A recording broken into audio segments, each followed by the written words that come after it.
Bismillahirrahmanirrahim. Alhamdulillahi nahmaduhu wa nusalli ala rasulihil karim. Урматтуу мекендештер, кадырлуу бир туугандар. Биринчиден улуу жараткан Аллах Таалага мактоолор шүгүрлөр болсун. Андан кийин пайгамбарыбыз Мухаммад саллаллаху алейхи вассаламга саламдар жана салаваттар болсун. Бардыгыңыздардын үйүңүздөрдө тынчтык, береке, Кудай Тааланын рахматы, берекеси жаап турсун. Бүгүнкү сиздер менен кыскача сөз кыла турган темабыз зекет тууралуу болмокчу.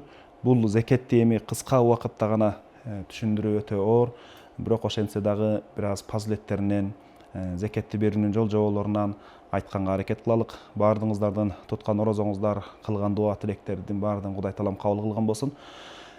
Эми зекет дегенибиз бул сөзмө сөз мааниси баягыдай бир мааниси бар, тазалоо деген маанини берет. Дагы бир мааниси бар, зака деп коет. Бул баягыдай өсүү, көбөйүү деген маанини берет экен.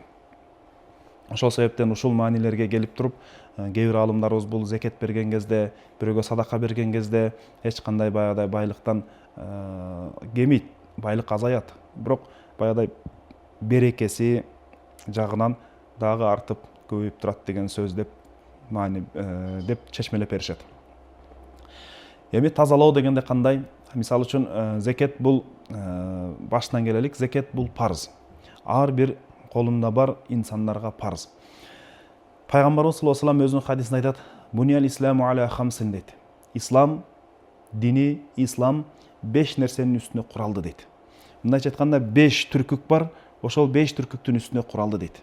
Эң биринчиси ыйман, шахадату алла илаха иллаллах ва анна мухаммадан абдуху ва расулу. Биринчиси күбөлүк берүү. Аллах Тааладан башка сыйына турган татыктуу зат жок. Мухаммад саллаллаху алейхи вассалам ошол Аллах Тааланын элчиси деп күбөлүк берүү. Ал эми экинчиси болсо икамус сала, намаз окуу, намаз тургузуу. Үчүнчүсү ита зака, зекет берүү. Кимдин мүмкүнчүлүгү жеткен болсо зекет берүү. Ал эми төртүнчүсү саум Рамазан, Рамазан орозосун тутуу, Рамазан орозосун кармоо. Бешинчиси болсо хаджул байт ман истата алейхи сабила. Кимдин баягыдай жол киреге шарты жеткен болсо, кимдин кудурети жеткен болсо, анда ошол ажылык кылып келүү. Ыйык Мекке шаарына, ыйык Каабага барып, ошол жерге барып, ажылык кылып келүү деп пайгамбар саллаллаху алейхи вассалам ушул 5 исламдын негиздерин санап берди. Демек ушул 5 ислам негиздеринин бирөөсү орозо болсо, андан кийинкиси азыр орозо тутуп атабыз орозо айында. Демек ушул орозо, анан намаз окуу дегендей сыяктуу ошолордун бирөөсү, бешөөнүн бирөөсү зекет берүү. Зекет берүү бул бай адамдарга, кимдин колунда болгон болсо, ошол инсандар орозо зекет бериши парыз болуп эсептелет. Мисалы үчүн, кимдин 40 кою болгон болсо, ошол 40 коюна бир жыл айлангандан кийин, ошол 40 коюнун бирөөсүн зекет берүүсү парыз болуп эсептелет туугандар. Зекет берүүсү парыз болуп эсептелет. Демек ушул байлыгы бар, мусулман, балагатка жеткен инсандарга бул зекет парыз болуп эсептелет. Демек ошол кимдин 40 кою болгон болсо, койдун зекети ушундай болот. Кимдин 40 кою болгон болсо бир коюн бериш керек. Ошол 120 койго чейин бир кой берет. 121 болгондо 2 кой берет. Ошентип андан ары кете берет туугандар.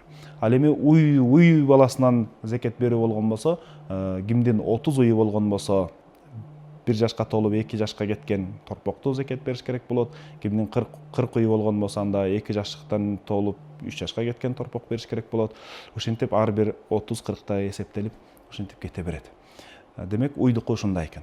Ал эми демек 30 уй болгондо, демек 30га чейин анда зекет парз эмес. 30дан ары карай 30га жеттиби, зекет бериш керек болот. Ал эми төөнүк болсо 5 төөгө чейин зекет берилбейт. 5 төө болсо бир кой бериш керек. Ошентип андан ары кете берет, ал дагы кете берет. Ошентип бериле берет. Демек 5 төө. Эми бизде төө болбогондуктан бул нерсе көбүрөөк токтолбой эле коелук. Ал эми жылкыдан болсо, минип, колдонуп, арабага кошуп иштетип жүргөн жылкыбызга берилбейт. Ал эми жайытта жүргөн, эркек ургач аралашкан жылкыларга сөзсүз түрдө зекет беришибиз керек болот. Эми буга баягыдай баасынын, ар бир ошол 200 дирхамына деп коет. Бул баягыдай азыркы күмүштүн баасы менен эсептеп келген кезде 56 миң сом. Демек ар бир 56 миң сомдо ошонун 2,5%, мындай айтканда 40тан бирин зекет берип кете бериш керек. 40тан бирин садака кылып чыгарып бериш керек болот. Эми бул зекет парыз. Эми көпчүлүк учурда баягыдай Рамазан айында берилген артыкчылыгы бар, Рамазан айында берген жакшы болот деп айтылып жүрөт элибизде. Бирок негизи ким кайсы учурда, кимге кайсыл убакта зекет бир жылга айланды, мисалы үчүн байлыгы жетип туруп бир жылгы же болду, ошол зекет бере бериш керек. Жылдын кайсы убагында болбосун бере бериш керек болот. Эми бирок Рамазан айында берген дагы сооп көбүрөөк болуп, себеби өткөн сабактарда дагы айттык, кимде ким Рамазан айында, орозо айында бир нафил ибадат аткара турган болсо, ал парз ибадатты аткаргандай соопко ээ болот деп пайгамбар саллаллаху алейхи вассалам өзүнүн хадисинде айтып атат. Ал эми кимде ким парз ибадатты аткара турган болсо, ал 70 парзды аткаргандай соопко ээ болот деп пайгамбар саллаллаху алейхи вассалам өзүнүн хадисинде айткандыктан, көпчүлүк инсандар ушул Рамазан айында, орозо айында зекет берсек, дагы сооптураак болот, дагы көбүрөөк болот деп ошондон орозо айында зекет берилип жүрөт. Эми ушул Рамазан айында берген зекеттин бергенибиздин артыкчылыгы ушунда экен, баягыдай парыздар 70 эсе көбөйтүлүп, дагы соо ошончолук көп болгондугу себептен. Анан зекет берген кезде бардыгын берип салсак дагы болбой калат. Мисалы үчүн бир адамдар бар, мен байлыгымдын баарын эле Кудайды Алла жолуна берип коем, Кудайга ыраазычылык үчүн берип коем деп анан өзү кайра эртең үй бүлөсүнө, өзүнө эч нерсе калбаш керек. Калбай калбаш керек. Пайгамбар саллаллаху алейхи вассалам айткан, садаканын эң жакшысы аля зохри гына, байлыктын үстүндө кылынган деп. Мындайча айтканда бир бөлүгүн чыгарабыз, ар жакта өзүбүздө дагы бир аз нерсе калыш керек. Бирөөнөн кайыр сурап, бирөөнөн муктаж болуп карыз сурап калбашыбыз керек деген сөз. Эми бул зекет дегенде жанагыдай маанилерине келе турган болсок, эми жанагыдай 40 койдун бирин, 30 үйдүн бирин, 5 төөдөн бир кой кылып, ушундай жанагыдай же болбосо кимде ким соодада кыла турган болсо, кимде ким акчалай кармай турган болсо, алардын зекети ошол жанагы 84 грамм алтындын баасы канчалык болгон болсо, ошол нерсе берилиш керек болот. 84 грамм алтын канчага барабар болгон болсо, ошонун баасы берилет. Же болбосо күмүш менен эметилген болсо, 200 дирхам деп коет. Бул илгерки күмүш тыйындар, ал 400 канча грамм күмүш болот. Демек ошонун баасы канча сом боло турган болсо, кимдин ошончо акчасы болсо, ошого бир жыл айланса, ошонун 2,5%, мындай башкача айтканда 40тан бирин ошол кайрымдуулук кылып, зекет кылып бериш керек болот. Бул парз. Мындан эч ким кутула албайт. Мындайча айтканда, кимде ким мусулман болуп, балагатка жетип, соодадагы жанагыдай соодада кылган кээ бирөөнүн үйү бар, кээ бирөөнүн машинасы бар, кээ бирөөнүн баягыдай товарлары бар, кээ бирөөнүн кийим кечеси бар. Кандай болсо да ошол жанагы 84 грамм алтынга 300 миң болуп калат го азыркы учурда.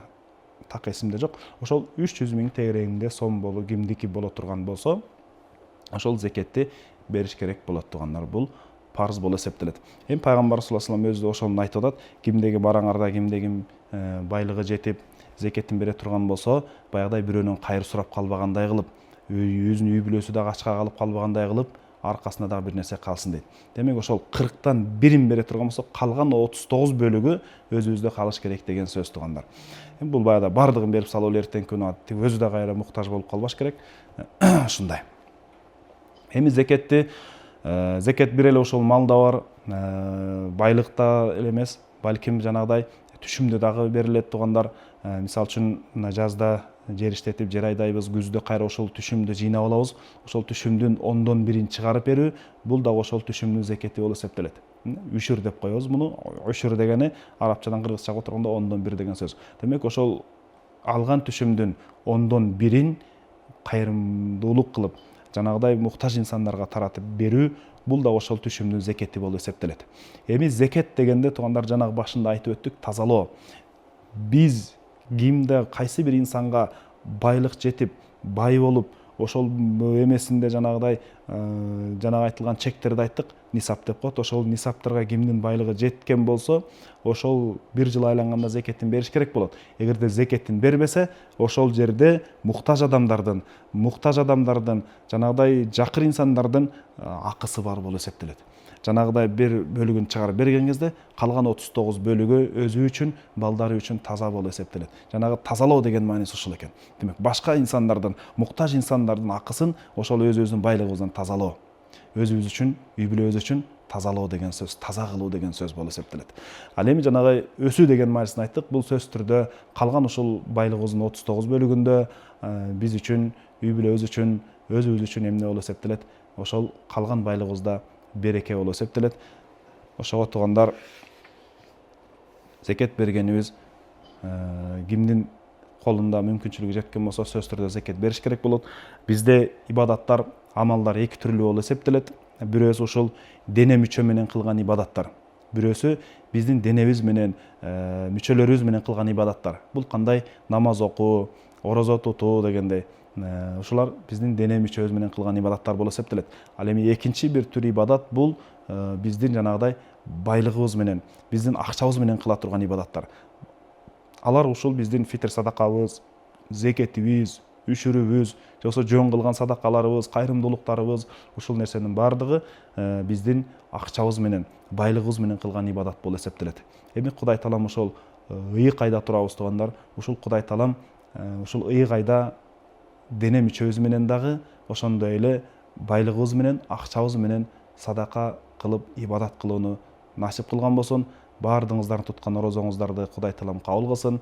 Ал эми ошол зекетти дагы кененирээк үйрөнөм, кененирээк дагы билем десеңиздер, жакыныраак кайсы бир мешитке барып, ошол жерде имамдардан тактап, сурап, эсептеп алсаңыздар болот. Бул сөзсүз түрдө беришибиз керек болот. Рамазан айында берген артыкчылыгы да ушул. Ким Рамазанда бир парызды аткара турган болсо, 70 эсе Рамазандан башка убактарда 70 эсе кылынган 70 парызындай соопко ээ болобуз. Кудай Таалам ушул баардыгыбызды ушундай бир ыйык, бийик соопторго берекелүү Рамазан айында жетишти Кудай Таалам насип кылган болсун.